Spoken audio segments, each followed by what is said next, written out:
Hey, welcome back to Hematite Homestead, and spring has fooled us again. So we were in nice upper 60s for a week or so, and you see now we got a little bit of snow on top of the house. It's very windy, blowing lots of snow, and extremely cold out here. Got about a week of that, and hopefully we'll get back into some spring weather. But today we got to get the Farrowing Barn ready, and we'll take a closer look at the Farrowing Barn and show you what we got in here.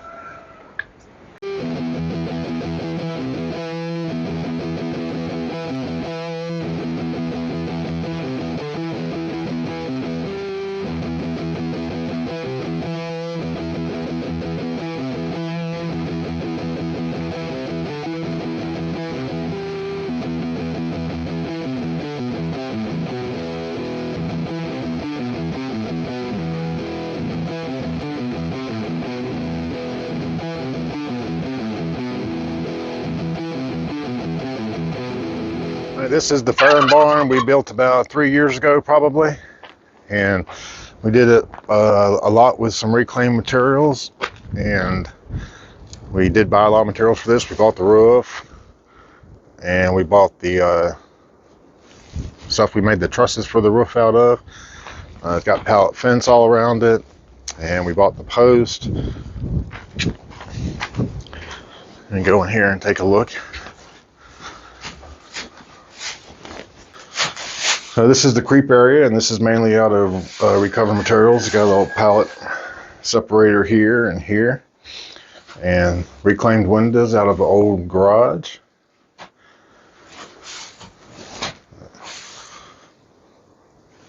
And reclaimed cabinets out of some demoed trailers were given to us. So we started off this project with these 6x6 posts, and there's 6 of them. Not that one, there's 5 of them. 1, 2, 3. Yeah, there is 6. And what we did on those was I burned the bottoms to give them some water resistance, and they're concreted in the ground. And that's kind of how we started this project. We just put the post up and then worked from there. There's some old beehives we got to get rid of.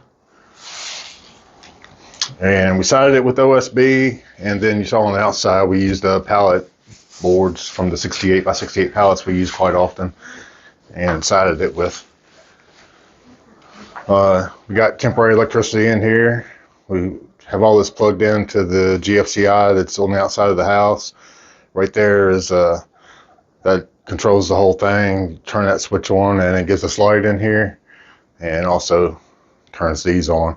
And we got cameras on these, and the fan. We won't need the fan for this farrowing, but we farrowed in the middle of summer when we first used this, and we monitor the temperature in here and make sure the fan is ready to go. You can see now we're around 30 degrees, pretty cold. And then we got the door here. So today I'm going to make a little modification on this. This is access for the piglets and for Pumpkin. And last farrowing, she split a teat, and I'm pretty sure she split it by hopping over this. This is right on the edge of where she can get out, and her belly hangs real low to the ground. I'm going to cut this out and put some bracing up on the sides, and she'll have all the way to the floor. And I'll have to make another door to slide in there that'll reach all the way to the bottom. Now this is our crush rail, and we aimed for about 8 inches off the ground on that, and it worked out pretty good. And then on the creep, we made a couple modifications on the creep over the last couple farrowings. We had all these boards were too high, and last farrowing, Pumpkin laid down to feed the piglets right underneath of it. She got stuck underneath of it, couldn't get out, and I had to come out and get the boards off of it. So she cannot get underneath there, and that's pretty good height for the first few weeks of piglets, and we might have to raise it as they get bigger. But like I said, we've had this in operation for about 3 years. Here in a couple weeks, we'll have our 3rd farrowing in here, and I'm looking forward to that for sure. Go out here and take a look at the pasture in it.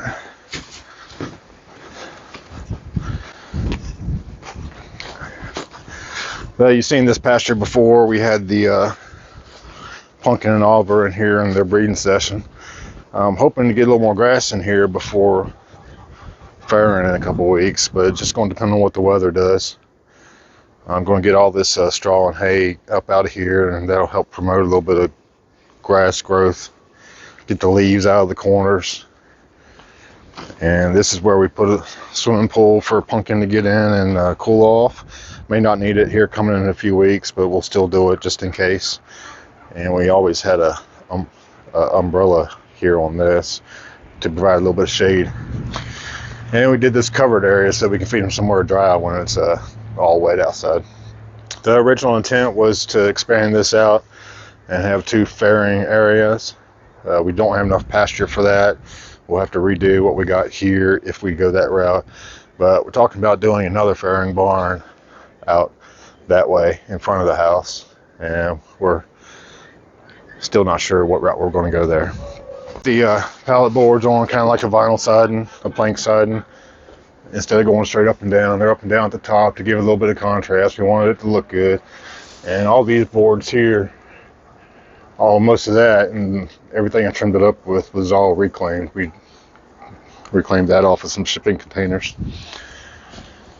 And then I mentioned the cameras. We got cameras in here. We're going to actually move this camera back inside. We had it out here as the piglets grow up and spend a lot of time outside. We moved the camera to the outside, but during the farrowing process, we'll have a camera in the creep and a camera watching where Pumpkin will be. And a mouse or something decided that we didn't need this and chewed it in half for us. So I got to make a repair there. I'll get the wires off the other side and splice that. We'll move this camera on the inside and we'll show you how that works too. And we can watch them from inside the house. Is highly beneficial. We chose this location because it was right by the house, and we haven't farrowed in it since last March, and we pretty much used it for storing feed and straw and hay. We got all the straw and hay out of here and put it over there in the hay yawl barn. So I got a little bit of cleanup to do in here, and I better get on it.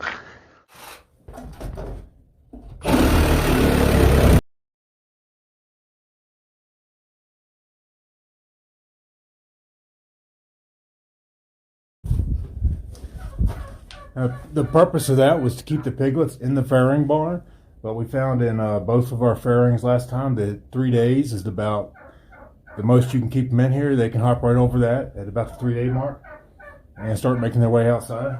So this will be completely open to the floor, to the ground now, and we'll have to figure out how we want to keep the piglets in here for a few days. But I'm going to go over here and get some of the treated 2x6s left over from the hay yawl project and brace up the sides, and we'll be good to go here.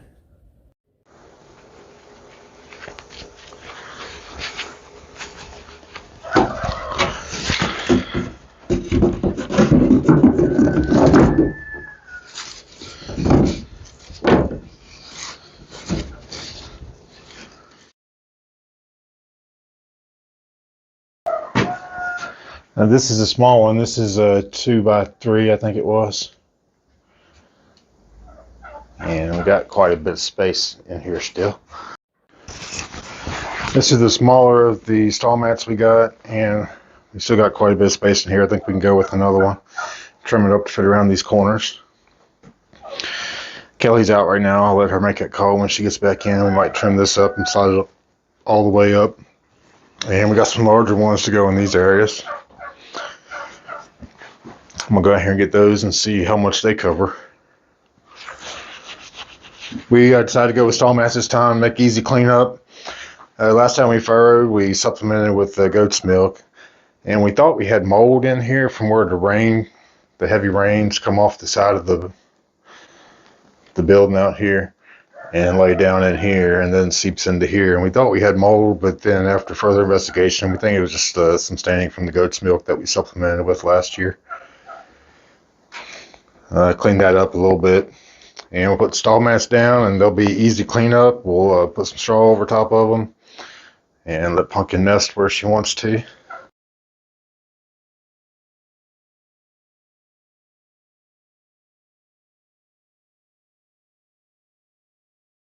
There's the 2 that we got, and they take up the main living space.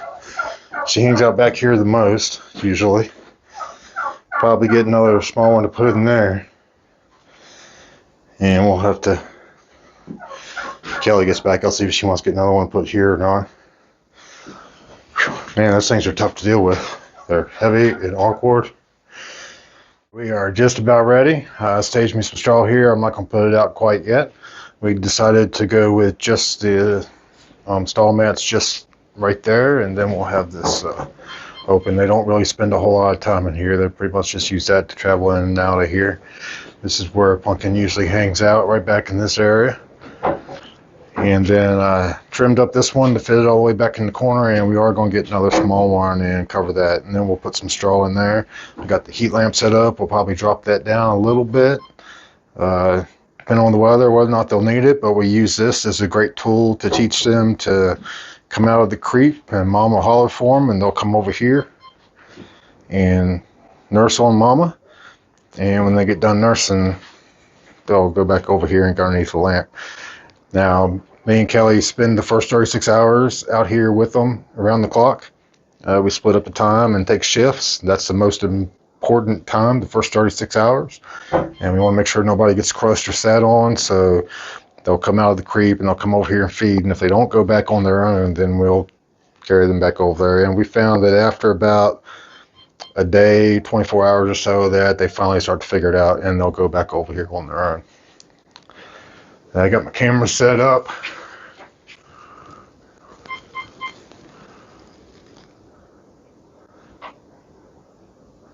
There is the creep camera. And then we got a camera over here that watches this area. And I think you can hear that beeping in the background. I got the unit out here with me right now that will take this in the house. And this is the camera that we use. This is a Defender, and I don't see a model number or anything on it. It's a 2-camera set with the viewer that we have in the house. Cameras are both out here in the Farrowing Barn. A couple of features of it. So I'll have to get right here where I can read it. So we got SD card recording. We can set it up to when it detects motion, and it'll record for a period of time. I think we had like 3 to 5 seconds last time, maybe. It says long range night vision, and we've never used it for that. We've always had it inside, and we got a little bit of light in here too. So we haven't been able to test out that feature. And then here's a cool feature, the 2-way intercom. And Kelly can be in the house, or I can be in the house, push the button on the viewer.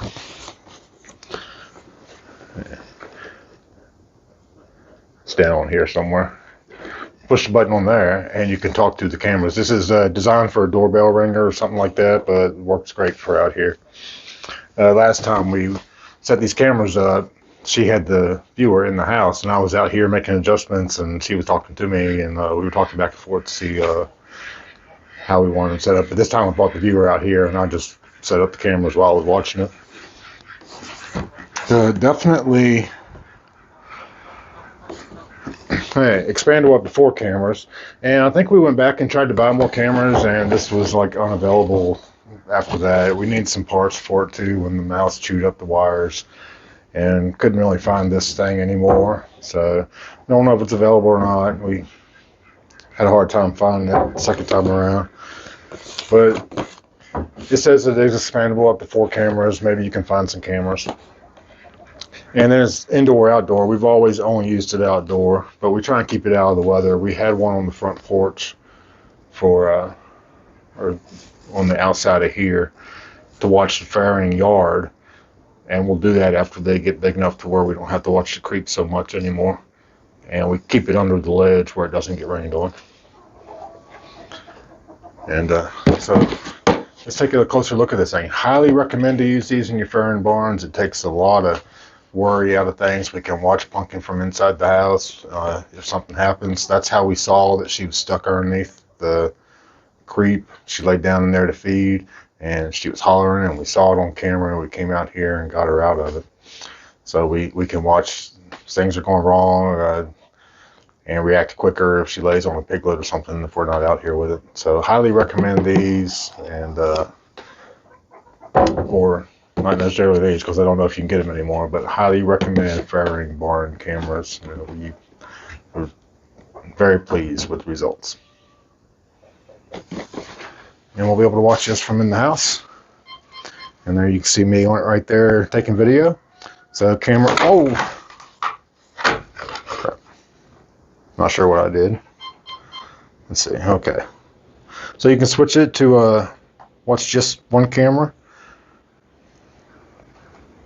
All right, now I got on camera 1, camera 2, and I got to remember how to get it to both cameras. So let's try views. There we go. We are back on 2 cameras. So we'll watch this from in the house. We can see the creep right there, and we can see this, and you can hear it beeping. It is motion sensitive, and it beeps when there's motion out here. We could also set up to record. We probably won't do much of that, but we may do a little bit.